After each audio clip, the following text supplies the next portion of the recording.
le REMA, donc les réseaux d'échange des médecins africains, qui m'a fait l'honneur de m'inviter ce matin pour animer cette conférence qui porte donc sur l'endométriose. Je suis le docteur Aboubacar Moufalilou, je suis maître de conférence agrégé en gynécologie obstétrique, enseignant à la faculté des sciences de la santé de Cotonou à l'université d'Abomey-Calavi au Bénin. Alors, il m'a donc été demandé de parler de l'endométriose ce matin et je vais le faire en suivant le plan qui s'affiche. Donc, dans un premier temps, on verra quelques généralités. Ensuite, on parlera de l'épidémiologie de l'endométriose. Je dirai quelques mots sur l'éthiopathogénie, le diagnostic et la prise en charge. Donc, pour commencer, en termes de généralité, nous allons définir l'endométriose. L'endométriose a une définition plutôt histologique. Donc, c'est la présence de tissus endométriales comportant à la fois des glandes et le stroma en dehors de la cavité utérine. Donc, comme je le disais, vous voyez que c'est beaucoup plus une définition histologique.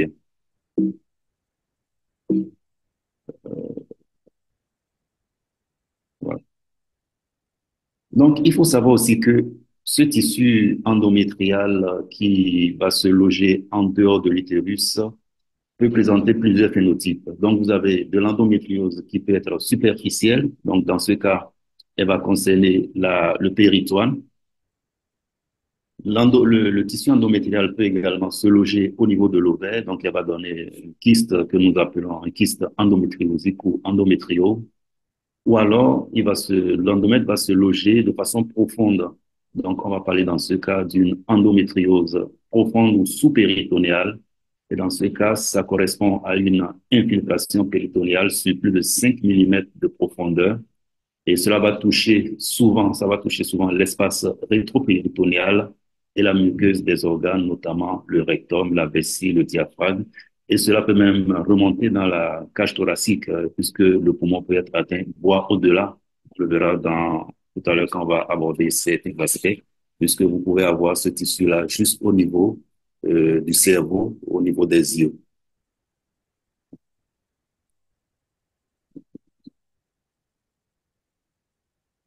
Voilà. Alors, il me plaît de parler en termes d'intérêt, je vais juste aborder un point, c'est les conséquences. Les conséquences de cette pathologie, et comme on l'avait dit, c'est une pathologie dont le maître symptôme, c'est la douleur. Et cela va être à la base de nombreuses conséquences d'ordre psychosocial. Alors, chez l'adolescente, donc, on va assister à un absentéisme scolaire, ce qui va donc engendrer la baisse du rendement, voire l'échec scolaire, puisque c'est des jeunes filles qui, tous les mois, puisque c'est une maladie cyclique, vont avoir très mal, vont rater les cours pendant 3, 4, 5 jours, ou alors même quand elles sont présentes, c'est des jeunes filles qui, du fait de la douleur, vous comprenez bien, ne pourront pas se concentrer, et tout cela va donc avoir comme corollaire un échec scolaire.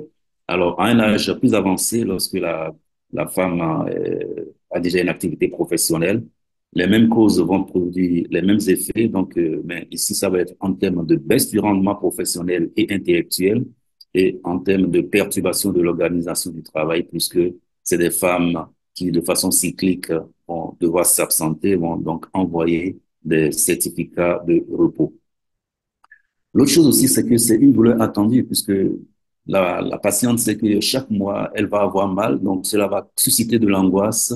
C'est des patientes qui vont devenir très angoissées dès que les menstrues approchent, donc dès qu'elle sait que les règles vont arriver, elle va être angoissée et cela va perturber son psychisme, perturber ses relations, perturber le couple, ses relations de couple si elle est en couple.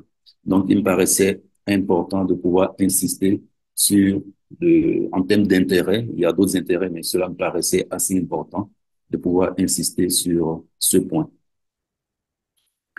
Alors, abordons la deuxième partie de cette conférence qui va porter sur l'épidémiologie. Alors, ici au Bénin, nous avons réalisé sous la direction de notre maître, le professeur Denarbo, c'est le chef du service de la clinique universitaire de gynécologie obstétrique à Cotonou. En 2016, donc, nous avons fait une étude qui a permis d'estimer la fréquence à 1,05%. Mais sur le plan mondial, vous avez des prévalences qui vont varier entre 0,7 à 22%, et ça, c'est selon les études, donc selon les méthodologies. Ce qui est sûr, c'est que la présentatrice l'a dit, selon l'OMS, nous avons 10 à 15% des femmes en âge de procréer, donc entre 15 et 49 ans, qui vont être porteuses de cette pathologie. Cette pathologie est source, l'autre symptôme majeur, comme on le verra plus tard, c'est l'infertilité. Donc, de sorte que chez les femmes infertiles, vous aurez des prévalences qui sont encore plus élevées, qui vont tourner autour de 25 à 35%. Mais cette pathologie va également va être retrouvée chez des patientes qui sont asymptomatiques. Donc, heureusement qu'il y a des formes qui sont asymptomatiques. Donc, chez 5 à 10% des patientes, quand on va faire soit un examen gynécologique en mettant le spéculum, soit qu'on va faire une oscilloscopie, comme on le verra plus tard dans les moyens de diagnostic. Donc, on peut retrouver des lésions typiques d'endométriose, mais c'est des femmes qui vont rester asymptomatiques. Et je le disais tantôt, donc, on estime que plus de 50% des femmes douloureuses ou infertiles sont porteuses de l'endométriose. Donc, en termes d'épidémiologie, il faut retenir que c'est 10 à 15% des femmes qui vont être touchées, que la prévalence chez les femmes infertiles est élevée et qu'il existe des formes asymptomatiques. Toujours continuer dans l'épidémiologie, mais ici, maintenant, on va parler, là, j'avais parlé un peu de l'épidémiologie descriptive. Ici, on va aller un peu plus dans l'épidémiologie analytique en abordant les facteurs de risque. Alors, ces facteurs de risque, je vais revenir sur ceux qui me paraissent importants plus tard. Donc, vous allez voir l'âge, évidemment, c'est chez la femme, l'âge, c'est pendant la période d'activité génitale, puisque, comme on le verra plus tard, cela est lié à l'activité ovarienne. Donc, on ne dit pas d'endométriose sans ovaire. Et c'est d'ailleurs, comme on le verra plus tard, l'une des bases du traitement de l'endométriose. Donc, l'autre élément, c'est la nulliparité, d'accord, les facteurs menstruels, ménage. Et de plus en plus, on sait que les études prouvent quand même qu'il existe un lien entre l'alimentation et puis la survenue de l'endométriose. Donc, je disais, je vais aborder ces différents aspects, ces facteurs de risque, du moins certains qui me paraissent importants. Alors, l'évolution sociologique, vous savez que de nos jours, les femmes ne font plus beaucoup d'enfants. Elles retardent relativement l'âge de la première grossesse. Déjà, il n'y a pas beaucoup d'enfants. Donc, c'est des femmes qui vont donc faire moins d'allaitement et qui, de ce fait, vont avoir plus de menstruations. Or, comme je l'ai dit, c'est une maladie cyclique qui est liée aux menstruations. Et certaines études ont montré que ça, c'est il y avait longtemps, quand les femmes faisaient beaucoup d'enfants, on estime que pour une femme qui aura fait 11 enfants et qui les aura allaités tous, elle aura en moyenne pendant sa vie 135 cycles. Alors que une femme qui n'en aura fait qu'un, qui va l'allaiter ou pas, aura tendance à faire beaucoup, non pas tendance, va faire beaucoup plus de cycles, donc 520. Donc, vous voyez le rapport. Donc, il y a cette évolution sociologique qui est un facteur de risque important qu'il ne faut pas oublier.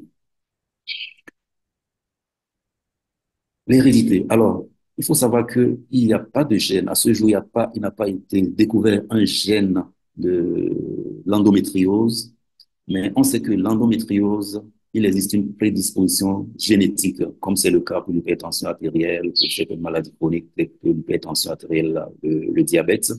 Il n'existe pas de gène, mais plutôt une prédisposition génétique. Et cette prédisposition génétique est surtout remarquée dans les cas de formes sévères, donc les formes profondes, les formes avec des douleurs aiguës. On a remarqué que chez cette patiente, il existe donc une prédisposition génétique et les études ont montré que le risque va être multiplié par un facteur de 6 à 9 pour les parents. Et lorsque la patiente a des parents de premier degré qui ont souffert qui souffrent d'endométriose, donc qui ont souffert d'endométriose. Donc, je répète, pas de gène, mais une prédisposition génétique, surtout dans les formes sévères. Je disais également, quand j'avais abordé tantôt les facteurs de risque, que euh, l'environnement, les études montrent de plus en plus que l'environnement, les aliments et les produits de consommation peuvent interférer avec la biosynthèse hormonale, donc avec les stéroïdes sexuels ou leur métabolisme, et que cela va influencer également la survenue de l'endométriose. Alors, comment c'est encore cela qui est décrit ici. Donc, vous avez des perturbateurs endocriniens, les FLAT que vous connaissez, donc qui ont surtout un effet stéroïde sexuel. Donc, comme c'est des perturbateurs, vous savez, les perturbateurs, c'est des substances qui vont imiter les effets des hormones. Donc, dans ce cas-ci,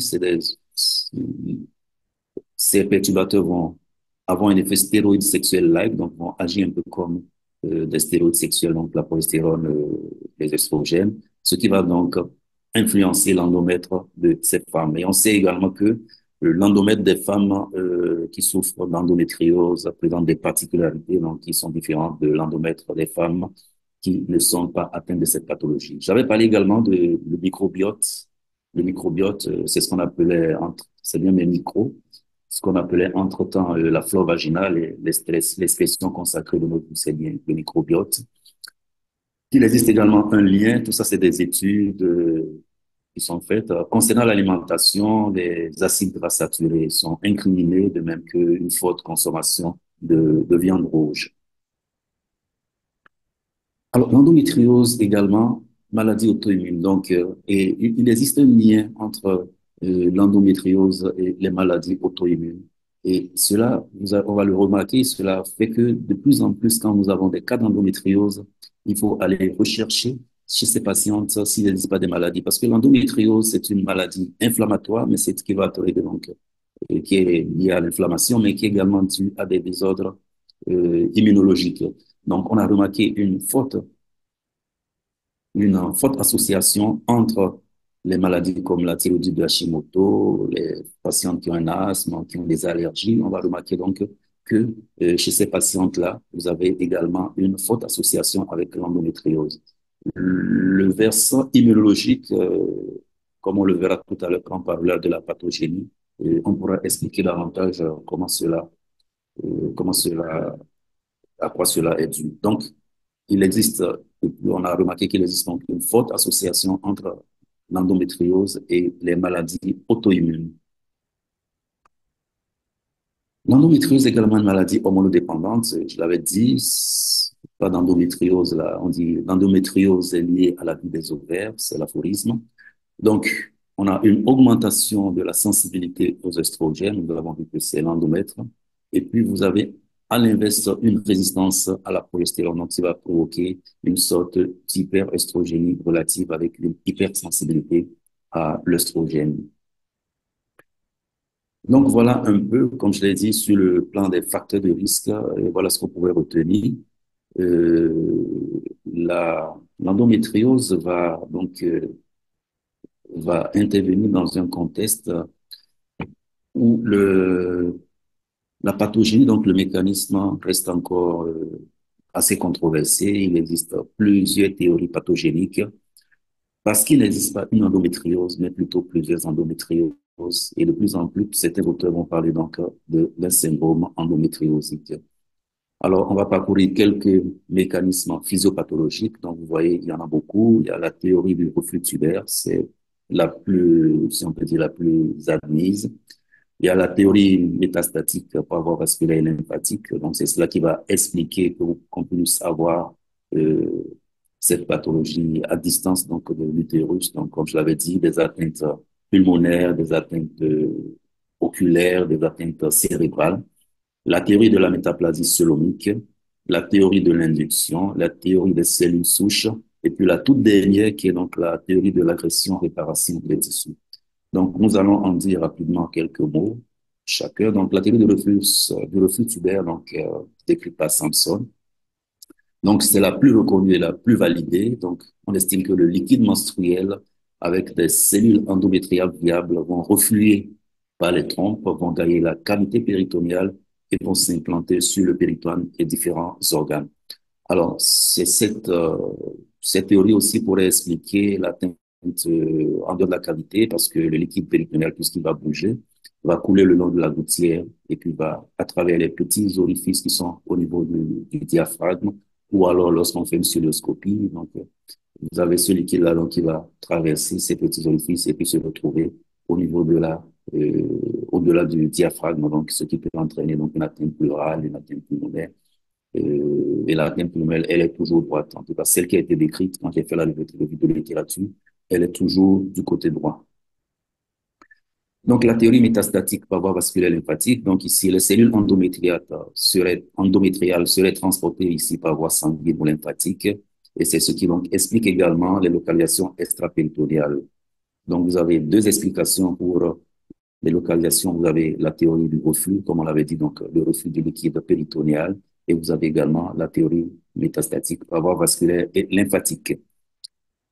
La théorie de la métaplasie coelomique, ici, on estime que l'épithélium, donc l'endomètre de la cavité péritonéale, peut se transformer. Donc, c'est un tissu qui a des potentialités, donc qui va se transformer donc en tissu endométrial sous l'action des stimuli hormonaux. Donc, une cellule, on va dire multipotente, donc il y a cette possibilité de pouvoir se transformer en différents tissus, dont le tissu endométrial. Et ça, c'est la théorie de Meyer. La théorie de l'induction de Levandet et Norman, donc c'est une extension de la précédente, donc la théorie que je viens de présenter. On estime que des stimuli exogènes, biochimiques, immunologiques vont donc induire la transformation de cellules indifférenciées.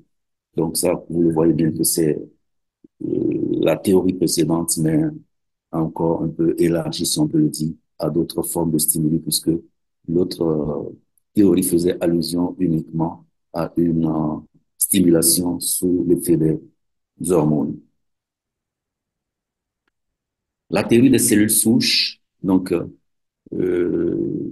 expliquée par le saignement vaginal observé chez 5% des nouveau-nés. Donc, le saignement serait dû à la décidualisation et à la desquamation de l'endomètre du fœtus. Il s'en suivrait ensuite un reflux menstruel néonatal favorisé par la fermeture de l'endocole. Et la dernière théorie, en gros, comme je l'avais dit, c'est la théorie de l'agression, réparation des tissus, donc TIR, tissu injurieux héréditaire de Leyendecker. Donc, cette théorie estime qu'il existe un hyperpéristaltisme ascendant de l'utérus en fin de phase folliculaire associé à une hyperdiscontractilité du myomètre. Le myomètre, c'est la couche myométriale la plus externe au niveau des cônes, et cela se passe au niveau des cônes utérines en phase menstruelle. Cela va donc entraîner quoi? Ça va entraîner un autotraumatisme au niveau du myomètre à hauteur du fond utérin, ce qui va entraîner une dislocation et une irruption des cellules endométriales dans le muscle utérin. Donc, vous voyez que cette théorie explique davantage la présence de l'endomètre dans le tissu dans le tissu musculaire utérin, donc ce qui est l'adénomiose, qui n'est pas l'objet de cette présentation ce jour, puisque nous parlons de l'endométriose. Mais les deux formes sont souvent liées, non, il n'est donc pas possible de parler de l'endométriose sans parler également de l'adénomiose. Donc voilà un peu, vous avez toutes ces théories qui sont un peu rassemblées ici, la théorie du reflux menstruel, la théorie des métastases, la théorie célomique, la théorie du résidu embryonnaire. Donc, tout cela va converger vers l'endométriose. Et puis, les mécanismes physiopathologiques, comme l'avait dit l'endométriose, c'est l'inflammation. Donc, c'est une maladie inflammatoire et puis surtout une maladie immunitaire avec des désordres immunologiques. L'étiologie, est-ce qu'il existe une cause? Non, il n'existe pas de cause connue, mais certaines causes sont suspectées. Donc, les causes génétiques, on l'avait dit, qu'il n'y a pas de gène, mais il y a cette forte prédisposition génétique, surtout chez les parents de premier degré. On estime que l'hérédité serait incriminée dans près de 50%. Les causes hormonales, donc les facteurs induisant ce micro-environnement œstrogénique, comme on l'avait dit, et c'est pour ça que vous allez voir, vous avez vu dans les facteurs de risque, on avait parlé de toutes les causes telles que la nulliparité, la grossesse tardive, l'absence d'allaitement, donc les causes hormonales, les causes inflammatoires et immunitaires, immunologiques. Donc l'insuffisance du système immunitaire, voilà, c'est cela.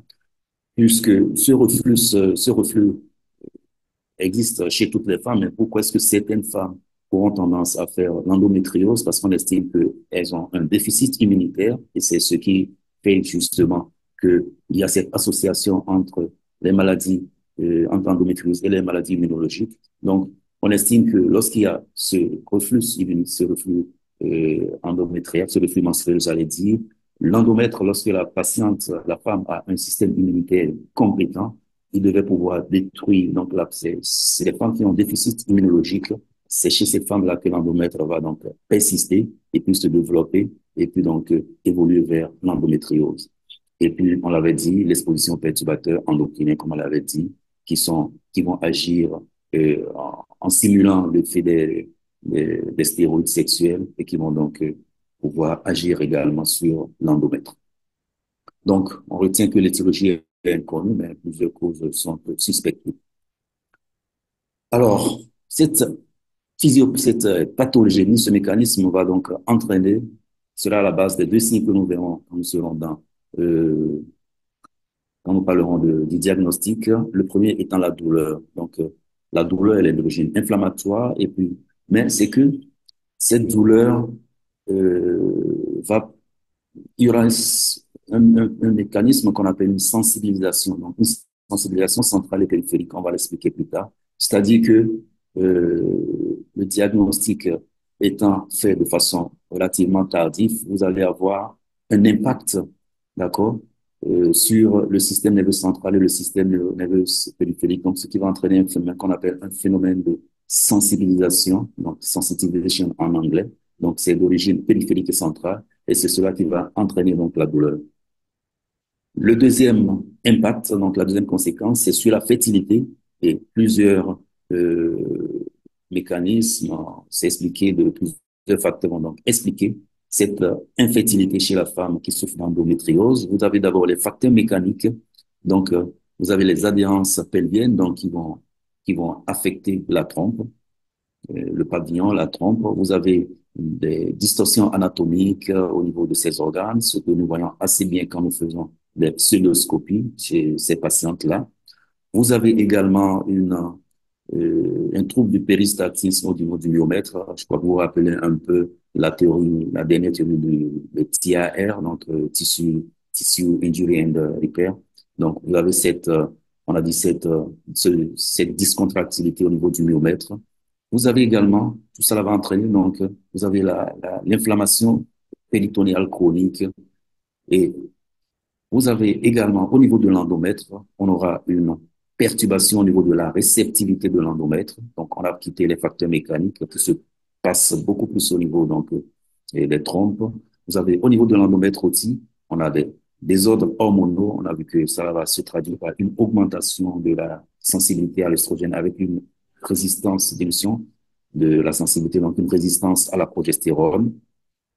Vous avez le micro-environnement, donc, qui est perturbé donc, par une inflammation chronique. Il existe également des comorbidités, puisque ces patientes, on avait vu l'association avec des maladies auto-immunes. Donc, le lupus, par exemple, vous savez très bien que le lupus va entraîner chez les femmes qui ont le syndrome des antiphospholipides associé au lupus. Donc, c'est une cause de fausse couche également à répétition. Donc, vous avez cette association avec des comorbidités, le diabète, l'hypertension, donc certaines pathologies qui vont également influencer la fertilité de la femme. Vous avez également les atteintes au niveau de l'ovaire, donc le micro-environnement ovarien avec l'endométriome. La présence de l'endométriome va agir sur la réserve ovarienne et encore plus lorsque cette femme va bénéficier de chirurgie, donc de chirurgie sur l'ovaire, comme on verra plus tard dans le traitement, donc les chirurgies ovariennes, soit des kystéctomies, qui vont altérer donc la réserve ovarienne. Donc, vous avez également ce facteur-là qui va concourir euh, à, à l'infertilité, au trouble de la fertilité chez cette femme. Donc, et vous avez la dyspareunie la dyspareunie, donc les douleurs au moment des rapports sexuels, puisqu'on a dit que le meilleur symptôme de la, l'endométriose, c'est la douleur. Donc, que cette douleur polymorphe elle peut se manifester sous forme de dyspareunie. Donc, une femme qui a mal n'a pas envie d'avoir des rapports sexuels. Donc, la baisse de la fréquence des rapports sexuels également va impacter donc les chances de pouvoir concevoir. Donc, vous avez des facteurs mécaniques, des facteurs au niveau de l'endomètre, des facteurs au niveau ovarien, vous avez les comorbidités, et puis on a donc les facteurs au niveau des pratiques, au niveau du comportement sexuel. Tout cela donc pour parler du diagnostic. Alors, le diagnostic est difficile, hein. Ça, c'est connu, quel que soit le pays. On sait qu'il existe ce qu'on appelle une errance diagnostique. Entre le début de symptômes et puis le diagnostic, il s'écoule en moyenne 8 ans, quel que soit le niveau de développement des pays. Donc, vous avez entre le début des symptômes et la première consultation, on estime, je cite ici ces deux articles, qu'il va s'écouler en moyenne 1 an, c'est-à-dire qu'une patiente qui a 15 ans, chez qui commence les débuts, la première consultation, elle va la faire à 16 ans parce que dans l'ignorance, on va gérer, on va prendre des antalgiques. Et ce n'est généralement qu'au bout de 1 an qu'elle va se porter en consultation. Et quand elle va se porter en consultation, vous avez cette errance diagnostique-là aussi qui peut durer de 6 ans et on estime que c'est environ 6 à 10 gynécologues qui seront consultés. Mais pourquoi, me demanderez-vous? Il y a plusieurs facteurs qui expliquent donc cette errance diagnostique. Il y a que les symptômes ne sont pas toujours spécifiques. C'est vrai, vous avez parfois des douleurs cycliques, mais vous pouvez avoir une sorte de fond douloureux qui va un peu égarer le diagnostic. Il y a également l'autre cause, c'est qu'il n'y a pas de biomarqueurs spécifiques. C'est vrai que quand on parlera des maladies diagnostiques, il y a beaucoup de progrès qui sont faits dans ce domaine, mais il n'y a pas encore des biomarqueurs spécifiques qui permettent donc de pouvoir diagnostiquer de façon précise l'endométriose. L'autre cause aussi de cette errance, c'est que il n'y a pas de stigma, il n'y a pas de qui soit spécifique. Donc voilà un peu autant de causes qui vont expliquer cette errance diagnostique qui va durer environ 8 ans. Alors, ce qu'il faut savoir aussi c'est que, vous avez vu quand on a fait la définition, au début, au siècle dernier, si on peut le dire comme ça, le diagnostic était surtout histologique, ce qui nécessitait donc de faire une chirurgie, généralement une chirurgie par cœlioscopie, donc d'aller prélever du tissu et de faire un examen histologique. Et c'est l'anatomopathologie qui nous dit qu'il y a de l'endométriose. Mais les choses ont évolué et puis avec les recommandations de la Société d'endométriose et des pathologies utérines, la CEUD, la tendance est maintenant poussée vers le diagnostic non chirurgical.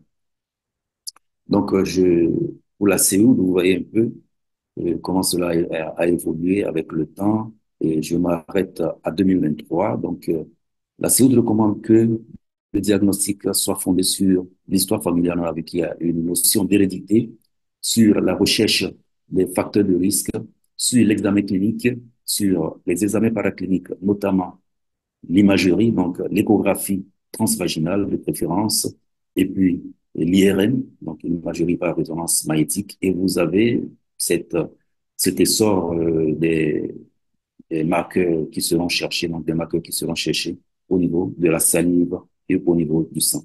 Donc, voilà en 2023 un peu ce que recommande la Société d'endométriose et des pathologies utérines pour le diagnostic. Nous allons parcourir chacun de ces points. Donc, à l'interrogatoire, donc les circonstances de découverte, c'est comme on l'a dit, c'est le signe d'appel, donc c'est la douleur et puis c'est les femmes qui vont venir consulter le plus souvent pour infertilité. Mais puisqu'il existe des formes asymptomatiques, cette découverte aussi peut être fortuite au cours d'un examen clinique, comme je l'avais dit, paraclinique, ou alors au cours d'une intervention pour toute autre cause, une grossesse extra-utérine qu'on opère peut-être par, c'est peut-être pas le meilleur exemple puisqu'on a dit que c'est des femmes qui vont souffrir d'endométriose et qui vont, d'endométriose, ont souvent une infertilité, mais pour toute autre intervention, pour par cystoscopie, on peut donc être amené à remarquer ces petits nodules d'endométriose. Alors donc, la CEOD recommande donc qu'on s'intéresse aux antécédents familiaux, donc rechercher une notion qui pourrait évoquer donc une endométriose chez les parents de ces patients. Donc,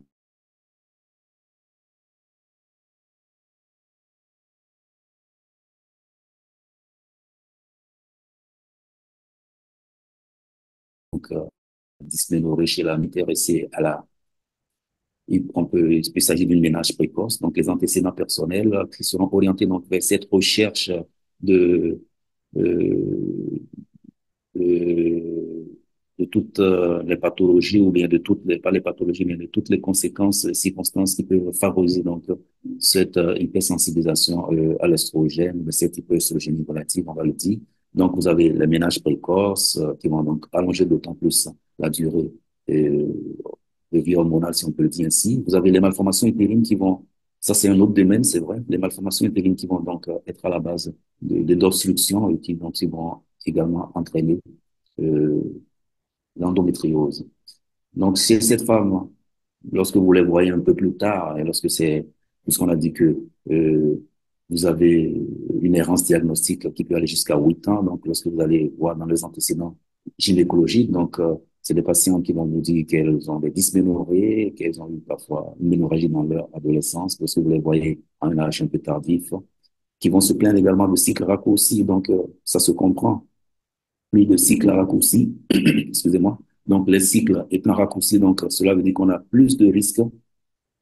Et donc, plus de risques, ça se dit qu'on a plus de risques de régurgitation, donc de reflux menstruel, et donc plus de risques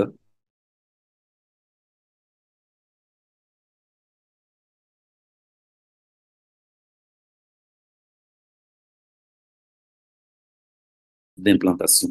Et certaines études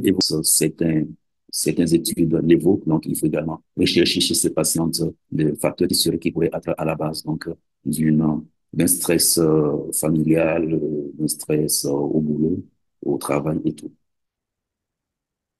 Donc, la symptomatologie fonctionnelle, elle est dominée par deux signes, je l'avais dit tantôt, c'est la douleur et puis l'infertilité. On va commencer par la douleur. La douleur, elle est polymorphe dans sa forme. Elle va donc se manifester de plusieurs façons. Il s'agit d'une dysménorrhée, donc, qui est la douleur qui accompagne les règles, soit une dyspareunie, donc la douleur au cours des relations sexuelles. Vous allez également avoir des signes digestifs douloureux. On va revenir sur ça pour citer quelques-uns des signes urinaires douloureux aussi. Mais ce qu'il est important de retenir, c'est que ces signes sont diversement associés. Donc, vous allez avoir une dysphénorrhée très aiguë avec une dyspareunie qui est moindre. Vous pouvez avoir une dysphéronie avec des signes digestifs. Donc, vous avez un caractère polymorphe et puis une association diversifiée de ces différents signes. Donc, devant cette patiente, il est important de pouvoir apprécier, évaluer la douleur. Donc, il existe plusieurs échelles qui ont été proposées, donc, qui sont assez spécifiques à l'endométriose, le HP, donc l'endometriose health profile. Vous savez si en cours de le HP. Donc, on va utiliser donc ces différentes échelles pour pouvoir apprécier donc la sévérité ou bien l'intensité de la douleur.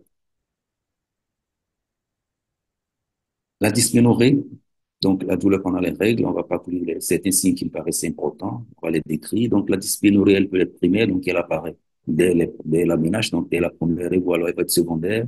Donc c'est une patiente qui va, qui a eu un passé de règles sans douleur et qui secondairement va commencer à avoir des règles douloureuses. Et puis elle est typiquement tardive, donc c'est des douleurs qui vont intervenir un peu vers la fin du saignement, donc des menstrues. Le siège, il est pelvien, hypogastrique, qui va irradier vers la région lombaire, vers les cuisses, vers le vagin, à type de colique. L'intensité, on l'a vu, elle est variable, et donc, elle sera donc appréciée par l'échelle dont on a parlé plus tôt. Et la périodicité, donc, c'est de façon typique, c'est donc des douleurs cycliques rythmées par les règles. Quant à la dyspareunie, c'est une dyspareunie de type balistique, donc profonde, qui est déclenchée donc par la pénétration profonde et dont l'intensité est également variable. Les signes digestifs, que je l'avais dit tantôt, vous avez une dysphésie, une douleur à la distension rectale, et douleur à la défécation. Donc, c'est des femmes qui, de façon cyclique, vont avoir du mal à avoir les selles, constipation, ballonnement abdominal. Quant aux signes urinaires aussi, donc, elles vont avoir des cystalgies, donc des douleurs vésicales, pour la qui urine, des urines, des bulles sur ça de façon cyclique. Mais vous avez avoir également d'autres signes à distance qui sont liés, comme on l'a dit, à la possibilité donc que cette pathologie puisse migrer à distance. Donc, vous avez des douleurs scapulaires, une scapulalgie, des douleurs basithoraciques, comme je l'avais dit, c'est toujours à droite. Vous avez des sciatalgies, pour avoir un pneumothorax et une localisation qui est assez anecdotique, c'est la localisation oculaire qui va donc donner ce qu'on appelle les larmes de sang chaque mois. Donc, la femme la patiente aura des larmes de sang.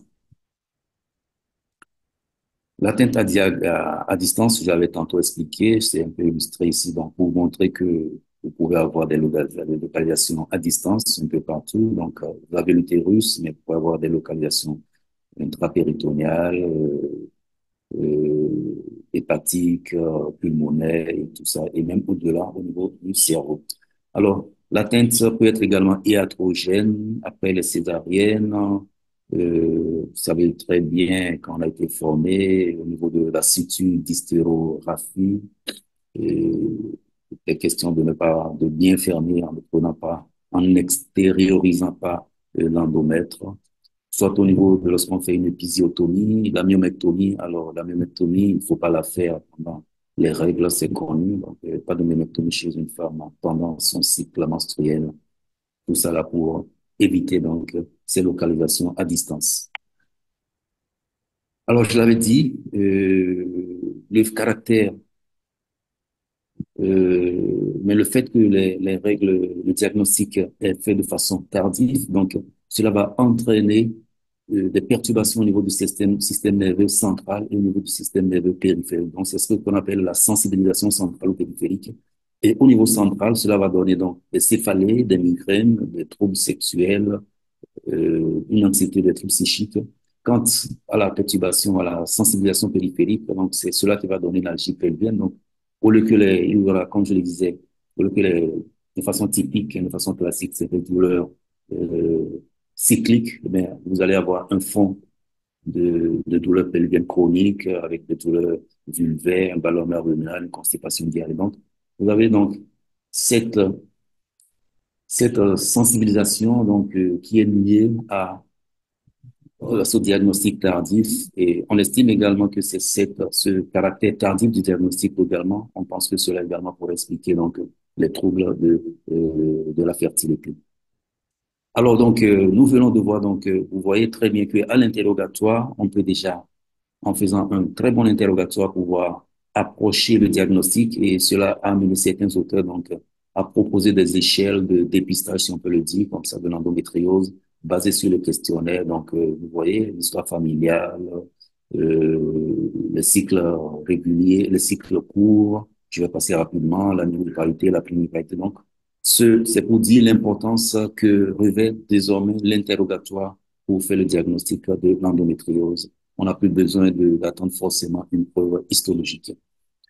Le deuxième grand trouble, c'est les troubles de la fertilité. Je l'avais déjà expliqué comment se manifeste, comment cela s'explique. Donc, par les facteurs, on a parlé des facteurs mécaniques, des facteurs au niveau de l'endomètre, au niveau des ovaires, la rareté des rapports sexuels et puis l'environnement. Donc, je me reviens plus sur ça et les comorbidités. Après l'examen interrogatoire, cette patiente sera examinée, donc rien de particulier, de spécifique non plus. Donc, l'examen gynécologique, on va aller directement, je passe sur certaines étapes. Donc, le spéculum, donc, qui va nous permettre, dans certains cas, de voir des lésions macroscopiques, donc, qui vont se présenter sous forme de lésions bleutées, parfois rougeâtres, de taille variable, qui vont donc saigner en période menstruelle lorsque l'examen est fait à ce moment-là. Au toucher vaginal, on peut avoir une masse annexelle donc qui va faire évoquer un endométriome. Vous avez des cul-de-sac le cul-de-sac postérieur qui est douloureux. On peut avoir un utérus rétroversé, fixé donc du fait des adhérences, et puis l'utérus va être douloureux à la mobilisation. L'examen gynécologique, on fera donc le toucher rectal qui va permettre qui parfois retrouve un nodule de la cloison recto-vaginale, une douleur au niveau du cul-de-sac postérieur et puis surtout la douleur au niveau des ligaments utérosacrés. Les signes paracliniques. Donc, l'imagerie est très importante et la première méthode d'imagerie, c'est l'échographie de pelvienne par voie endovaginale, si possible, et puis l'imagerie par résonance magnétique. Alors, ces deux examens d'imagerie possèdent, les études montrent que pour l'échographie, vous avez une sensibilité qui tourne autour de 65-79% avec une spécificité de 91-95%, alors que pour l'IRM, la sensibilité est meilleure, si on peut le dire, 79%, mais avec une spécificité qui est un peu un peu plus faible par rapport à l'échographie pelvienne. Donc, l'échographie va nous permettre de faire, c'est vrai que va nous permettre d'objectiver les trois phénotypes, donc l'endométriose superficielle, mais l'échographie, elle est plus performante pour dépister, pour objectiver une endométriose superficielle. Donc, elle est mal vue, parfois des spots hyper échogènes. C'est vrai qu'il y a eu beaucoup d'évolutions en termes de diagnostic de l'endométriose par par l'échographie, mais surtout la dénomiose. Vous avez également l'endométriome, le deuxième phénotype, donc le kyste ovarien, donc l'endométriome qui se présente sous forme de kyste ovarien, aspect de verre dépoli, granité et tout ça. Et l'endométriome dont la prise en charge a une incidence sur la fertilité, on l'avait dit. Et l'endométriose profonde, elle est donc plus souvent digestive que vésicale. Pourquoi elle est plus digestive que vésicale? Parce que c'est une question de gravité. On a vu que lorsque vous avez le reflux menstruel, vous avez le sang qui est régurgité qui va forcément aller se collecter dans les positions d'équilibre. Donc, c'est le cul-de-sac postérieur plutôt qu'au niveau du cul-de-sac vésico-utérin qui est en antérieur.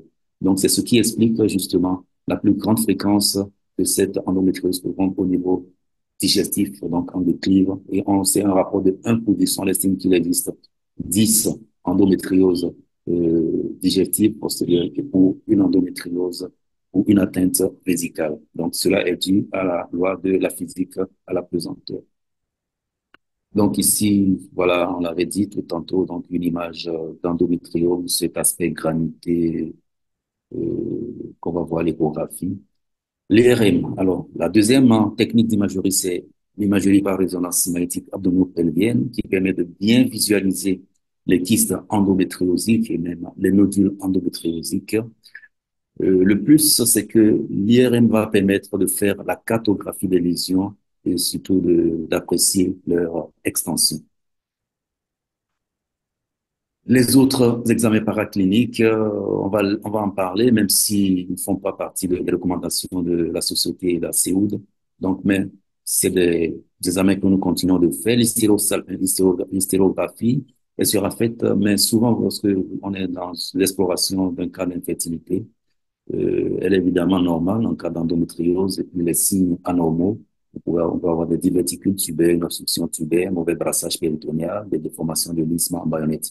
Donc, l'hystérographie, elle n'est pas une technique, la première en tout cas, à laquelle on va penser, sauf on va y penser lorsque vous avez donc une infertilité associée, ce qui est souvent le cas malheureusement.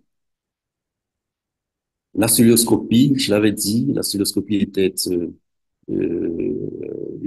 la cystoscopie diagnostique, ça a tendance à regresser, puisque on l'a dit, le diagnostic, la CIO veut que le diagnostic soit beaucoup plus non chirurgical. Sinon, la cystoscopie était un grand moyen de diagnostic aussi qui va objectiver donc les lésions d'endométriose, préciser le siège et en cas de kyste endométriose, donc permettre de pouvoir visualiser. Donc, il est maintenant assez rare que la cystoscopie soit faite à visée purement diagnostique pour le diagnostic de l'endométriose. Elle aura tendance plutôt à être faite à visée diagnostique et thérapeutique. Donc, ici, quelques observations ici. L'observation, donc, au cours de la cystoscopie, on va classer, donc, stadifier le score FS, donc, permet de stadifier l'endométriose en stade 1, 2, 3, 4. Donc, ça, je ne vais pas insister. Alors, les biomarqueurs, c'est peut-être l'avenir pour le diagnostic. Les biomarqueurs, je l'avais dit, c'est donc les micro-ARN. Et vous savez que, je me souviens que avec la pandémie de Covid, l'ARN est revenu à la surface et a permis de mettre très rapidement euh, de mettre au point des vaccins. Donc, cette piste est assez utilisée, assez explorée actuellement avec les micro-ARN. Donc, on sait que c'est retrouvé dans la salive ou le sang, donc avec un rôle dans la pathogène de l'endométriose, donc l'inflammation, la prolifération, l'angiogenèse. Donc, les biomarqueurs salivaires et sanguins, c'est vraiment à la pointe et ça permet donc, c'est peut-être, ça va ouvrir une nouvelle ère dans le diagnostic de l'endométriose. Je l'avais dit tantôt, quand on se réfère également aux facteurs de risque, on sait de plus en plus qu'il existe une association entre le microbiote, dans ce qu'on appelle la flore vaginale, les protéines, certaines protéines du sang, certaines protéines urinaires et les marqueurs du système immunitaire, puisqu'il y a cette association entre les, l'endométriose et la maladie auto-immune. Donc, notamment, sont inclinés les anticorps au récepteur de la THS, de la THS. Je disais tantôt, l'objet de cette conférence, c'est l'endométriose, mais il est difficile de parler de l'endométriose sans évoquer l'adénomiose, puisque on estime que chez un tiers des femmes, vous aurez cette association-là, endométriose, adénomiose. Donc, on va parler rapidement des signes. Donc, les signes fonctionnels, ici, les signes sont plus tardifs. Donc, c'est une dysménorrhée secondaire. Donc, c'est cette patiente qui n'avait pas de règles douloureuses qui va les avoir secondairement. Et puis, des ménorrhagies, donc des règles prolongées. Retenez que l'endométriose, stricto sensu, ne donne pas de ménorragie. Donc, lorsque vous avez une ménorragie, c'est que forcément, il y a une composante adénomyosique. Donc, la dysménorrhée, elle est secondaire tardive. Vous avez à l'examen un utérus qui est augmenté de volume, donc qui est des globuleux dans son ensemble, avec une asymétrie entre les parois postérieures, la paroi postérieure généralement globuleuse, arrondie, et par rapport à la paroi antérieure. Et vous avez parfois des images anéchogènes qui sont disséminées dans le myomètre. Et il y a le spalding-test et tout ça. Donc, il y a beaucoup de signes qui nous permettent de, d'approcher. On saurait parler également de l'endométriose sans évoquer le trouble de la fertilité. On avait parlé, donc je vais passer rapidement dessus, les différents facteurs, l'obstruction sexuelle, la rareté des rapports sexuels, ça, tout ça a été déjà dit. Donc, en résumé, au terme, le diagnostic va reposer donc sur les antécédents familiaux personnels évocateurs, la symptomatologie douloureuse, il faut le retenir, c'est deux signes, c'est donc les douleurs qui sont assez polymorphes, et puis l'infertilité, et puis les signes paracliniques qui vont reposer sur l'imagerie, donc l'échographie IRM, et puis cette nouvelle ère qui est en train d'être ouverte avec les biomarqueurs, et les biomarqueurs qui sont les plus en pointe actuellement, c'est ceux salivaires et ceux sanguins. Alors, avec quoi il ne faut pas confondre l'adénomiose? On va parler donc du diagnostic différentiel avec la douleur. Alors, ce qu'il faut savoir c'est que la douleur, toute douleur pelvienne, quand on parle des algies pelviennes, ça veut dire qu'en gynécologie, c'est un chapitre assez vaste. Toute douleur pelvienne n'a pas une cause gynécologique. Ça, c'est un. Et toute douleur gynécologique ne signifie pas forcément endométriose. Donc, vous avez une panoplie donc, de diagnostics différentiels. Il y a la vessie en avant, il y a les digestifs en arrière, il y a les, il y a beaucoup de choses, beaucoup de diagnostics qui peuvent être évoqués. Mais s'agissant donc des douleurs cycliques, il peut s'agir d'une dystrophie ovarienne avec des gros ovaires en période prémenstruelle qui seront objectivés à l'échographie. Vous pouvez avoir également une annexie donc de maladies infectieuses chroniques. Chez ces patients, donc, vous aurez des antécédents d'infections sexuellement transmissibles et puis la pathologie est généralement accompagnée de fièvre. Par rapport au saignement génital, donc, on peut écarter un myomètre cavitaire. Donc, ça, l'échographie sera un examen important. On peut également évoquer les polypes endométriaux, donc qui peuvent être diagnostiqués également à l'échographie ou alors lorsqu'on fait une hystéroscopie ou alors lorsqu'on ils sont accouchés par le col. Donc à l'examen au spéculum, on va les voir donc des polypes qui peuvent être accouchés par excusez-moi, donc des polypes qui sont accouchés par le col ou alors vous aurez donc des métrorragies fonctionnelles qui sont qui peuvent simuler également euh, une l'adénomiose en l'occurrence.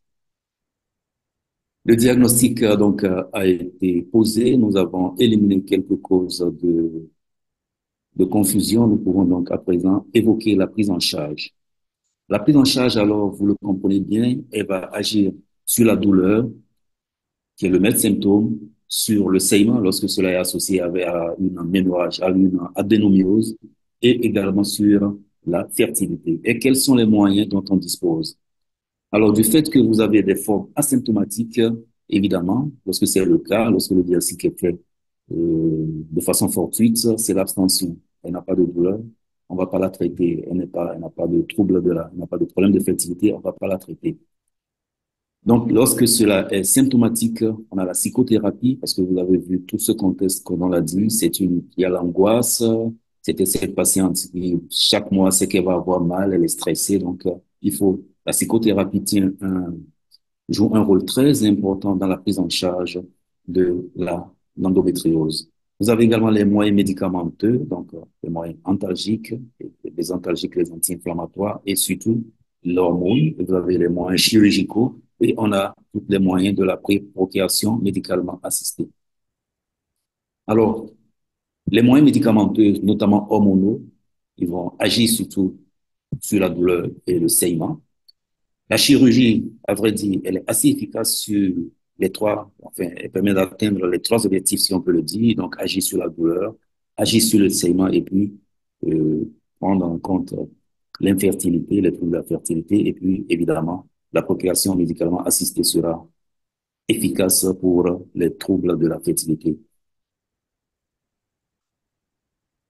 Quels sont ces moyens médicamenteux? Donc, selon l'intensité, évidemment, le paracétamol, les anti-inflammatoires tels que l'ibuprofène, il est assez utilisé, ou alors le kétoprophène. Et vous avez également les hormones. Alors, en termes d'hormones, l'objectif principal des traitements hormonaux, c'est de supprimer l'ovulation et d'induire donc une aménorrhée, puisqu'on avait dit, la vie de l'endométriose dépend de la vie des ovaires. Donc, du fait de cette œstrodépendance dont on a parlé. Donc, le traitement hormonal aura pour but donc de pouvoir mettre les ovaires au repos. En première intention, on va utiliser les œstroprogestatifs ou alors les progestatifs en prise continue puisqu'il faut mettre les ovaires au repos. On peut également utiliser des dispositifs intra-utérins pour lévonorgestrel, donc le dio-lévonorgestrel, ou alors la molécule qui est la plus utilisée actuellement, donc c'est le dienogeste qui est très utilisé. En deuxième intention, on va utiliser les agonistes de la GnRH, donc ou alors les analogues de la GnRH, donc les gonadotrophines de GnRH.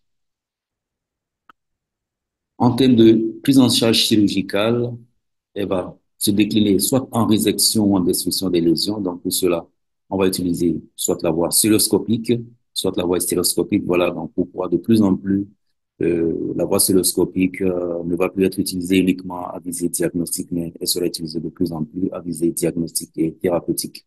Et plusieurs techniques seront utilisées, soit le laser, donc pour la destruction, soit on va faire de la coagulation ou alors des rédections avec les ciseaux.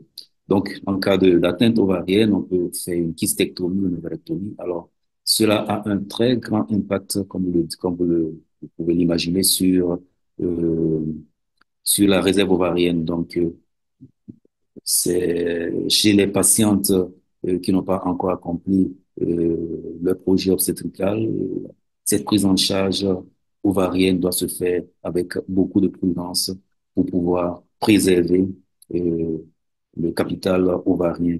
Il a été prouvé même que la prise en charge, l'endométriome, il ne faut pas forcément l'opérer. Donc, il y a beaucoup de débats sur la taille à partir de laquelle il faut l'opérer, 6, 7, 8 centimètres. Donc, il y a beaucoup de controverses. Toujours est-il que cette chirurgie doit être assez méticuleuse pour préserver au maximum euh, la, la réserve ovarienne. L'hystérectomie, alors l'hystérectomie, euh, il vaut mieux l'associer à une annexectomie parce que, comme on l'a dit, tant que vous avez les ovaires qui sont là, qui sont fonctionnels, ils auront tendance de façon cyclique chez cette femme-là à pouvoir, ils vont pas avoir tendance, mais de façon cyclique, ces ovaires, tant qu'ils sont fonctionnels, ils vont donc stimuler l'endomètre dans ces différents sites et pouvoir donc donner des symptômes. La prise en charge médicale de l'infertilité, elle est pluridisciplinaire, donc prescription d'un traitement hormonal, ça c'est vraiment dans les unités spécialisées, donc prise en charge de traitement anti-hormonal, En l'absence de symptomatologie douloureuse, il existe un faible niveau de preuve pour l'avantage d'une chirurgie et résection avant la fécondation in vitro. Donc, et l'aide médicale à la procréation, les résultats sont similaires sur des patientes prises en charge pour cause tuberculose. Et puis, on sait que la chirurgie a quand même un très bon taux de grossesse. On estime qu'après une chirurgie, le taux de grossesse va varier entre 30 et 40%. Et mieux encore, c'est enfin, la grossesse arrive dans un délai assez tôt, dans les 16 mois. Donc, les études évoquent dans les 16 mois, en moyenne, donc vous aurez une grossesse. Alors, quelles sont les indications? Les indications de l'endométriose lorsqu'elle est externe, donc lorsqu'elle est minime en symptomatique de découverte fortuite, on l'a dit, on va faire une endométriose, une abstention. Lorsque vous avez des douleurs qui sont modérées, donc la psychothérapie dans tous les cas, on va utiliser des antalgiques anti-inflammatoires, des progestatifs ou estroprogestatifs en continu. Si la patiente a un désir de contraception ou alors des progestatifs de façon à partir du 16e jour en cas de désir de grossesse.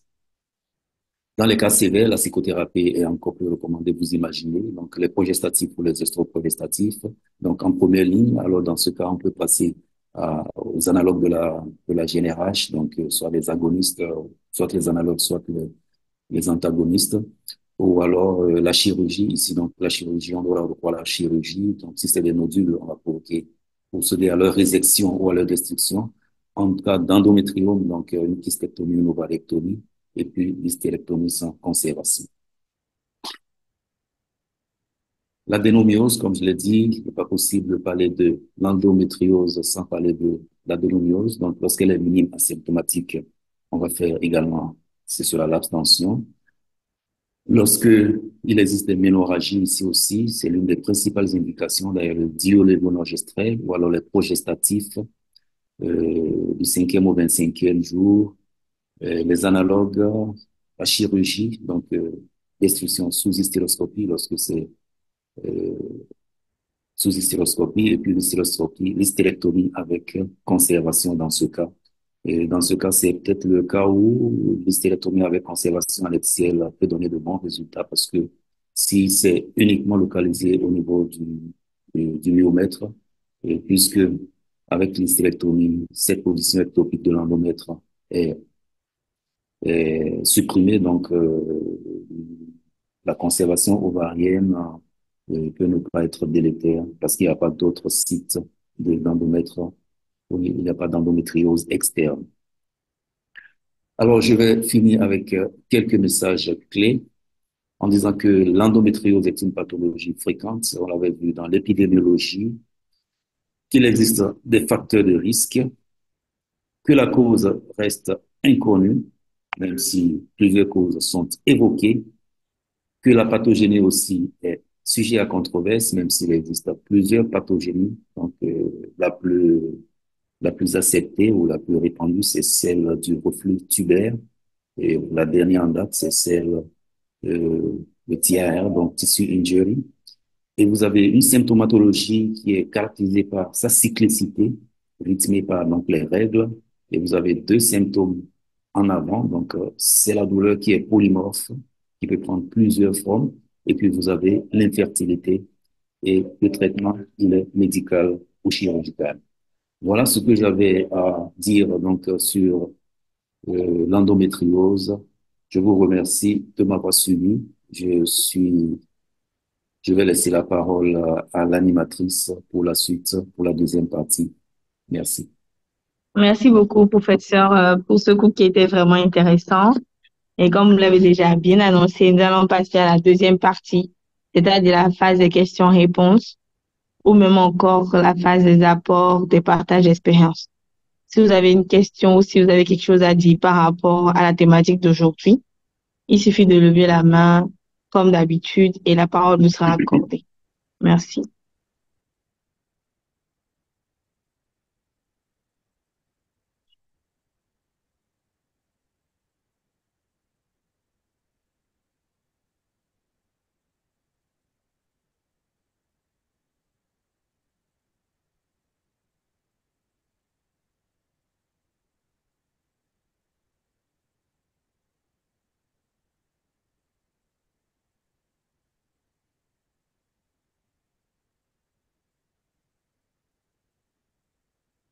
Alors, docteur, si vous permettez, j'ai quelques questions apparemment en ligne.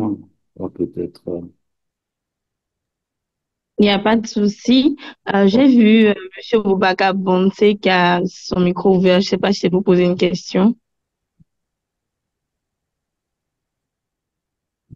Ah, je pense que c'est pas le cas. Professeur, vous pouvez y aller. d'accord.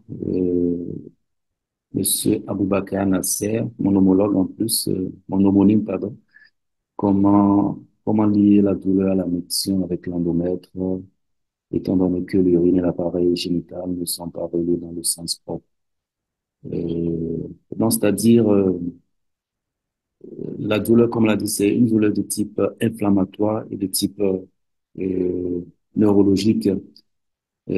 Comme on l'a dit, vous avez l'endomètre qui sera en position ectopique.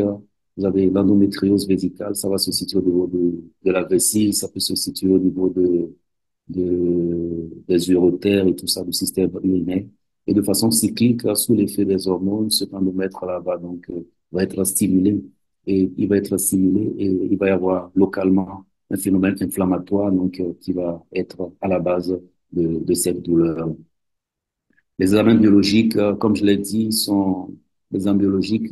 L'examen repose beaucoup plus, le diagnostic paraclinique repose sur les examens d'imagerie, c'est-à-dire euh, l'échographie et puis l'IRM. Mais il y a beaucoup de choses qui sont faites maintenant en termes de recherche des biomarqueurs, j'en ai parlé, et la recherche par rapport au micro-ARN. Et puis, ce qui est le plus avancé, si on peut le dire ainsi, c'est vraiment la recherche des biomarqueurs au niveau salivaire et au niveau sanguin. Sinon, les autres domaines de recherche des biomarqueurs, c'est au niveau des protéines sanguines, du système immunitaire, au niveau des urines. Donc, mais ça reste encore du domaine de la recherche. Sinon, en termes d'examen de laboratoire, euh, l'examen qui est le plus avancé actuellement, c'est la recherche des biomarqueurs au niveau sanguin et au niveau salivaire aussi.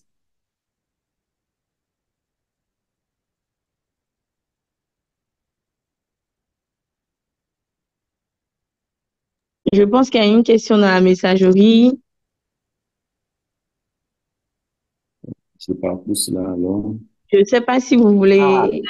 vraiment, vraiment, l'idée, et des fois, nous stresser quand nous Je sommes vais ici, demander à Monsieur nous stressons. Benjamin Dossi de fermer son micro. Merci. Professeur, je ne sais pas si vous avez toujours besoin de diaporamas, Non, non, pas forcément. Je vois la mais si question. c'est ça, vous pouvez alors arrêter le partage. Alors, euh, comment ça se C'est fait? juste au niveau du bas, là où c'était partagé, là, vous arrêtez juste le partage.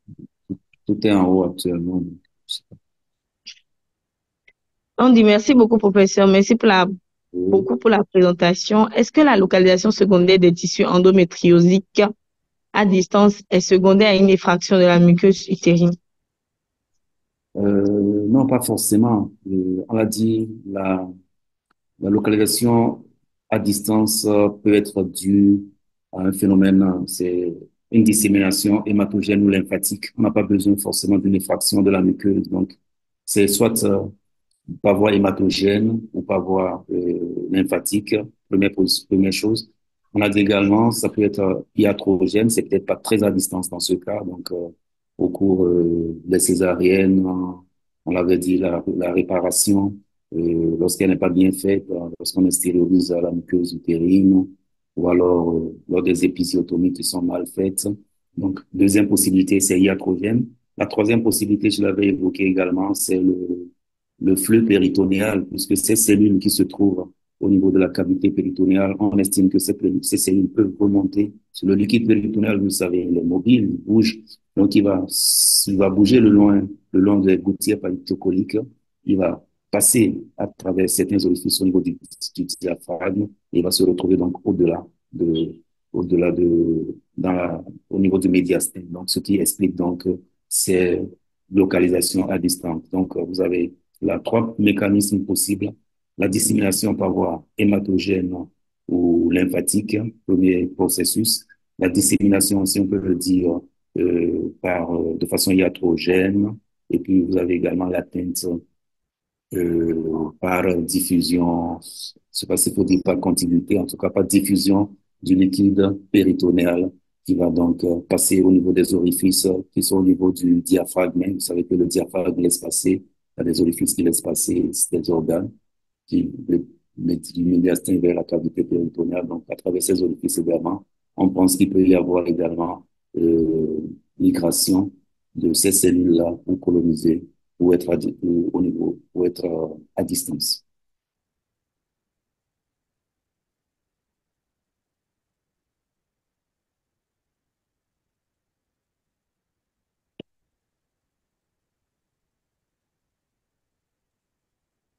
Je pense que j'ai vu. Merci, professeur. La personne a eu la réponse à sa question.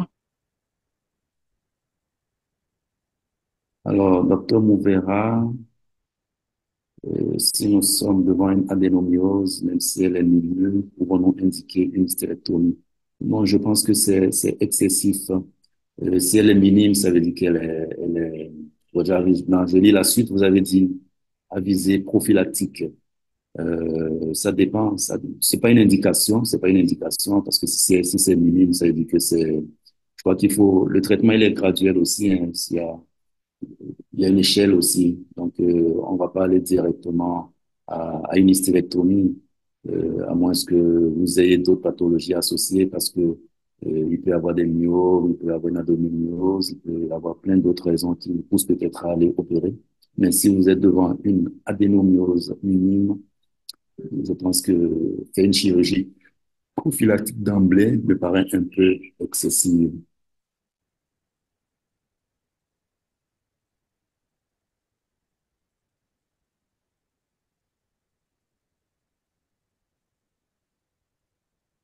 Voilà, docteur, madame la modératrice, je crois que j'ai fait le tour des questions. Oui, et je trouve pas d'autres questions en attente. Et voilà, je vais vous poser donc une question. Qu'est-ce que vous auriez vraiment aimé que nous puissions garder de la séance d'aujourd'hui? Je sais que vous avez déjà tout dit, mais je pense que la répétition étant pédagogique.